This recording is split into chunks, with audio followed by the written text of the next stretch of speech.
I would like to thank you all for being here on this cold November night. For those of you that don't know me, I was very close and deceased. When I first saw his perfectly round body without one flat edge, he totally won over my heart. I couldn't see myself being with anyone else, and I'm sure he couldn't see himself being with anyone but me.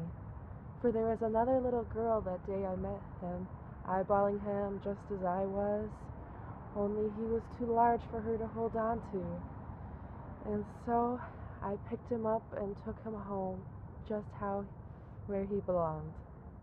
Once back at my place, I set him down on my kitchen floor.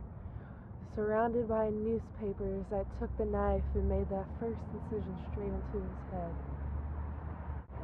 Some may say he was just as perfect on the inside as he was out. The knife slided with glees, hardly running into any obstacles. I then removed his top and found that he was covered on the inside with the perfect guts to seed ratio. I proceeded to pluck out each seed into a separate bin so that I could roast them later, and I put all the guts into a garbage bag so I could feed the deer later on. Then I proceeded to scrape out the insides, and what was left was the perfect surface to where I tattooed the most beautiful design on his body.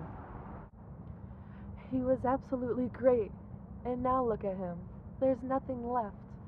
Molded to the core. He shriveled up and held on to that 1 inch of dignity he had left. At first, I could not believe this even happened to him. But then, as soon as November hits, there comes a time when it's every jack-o'-lantern's end, no matter how gorgeous or how young. And so I stand before you to say that Jack was a good man, and I cannot wait to see him again. Until next year.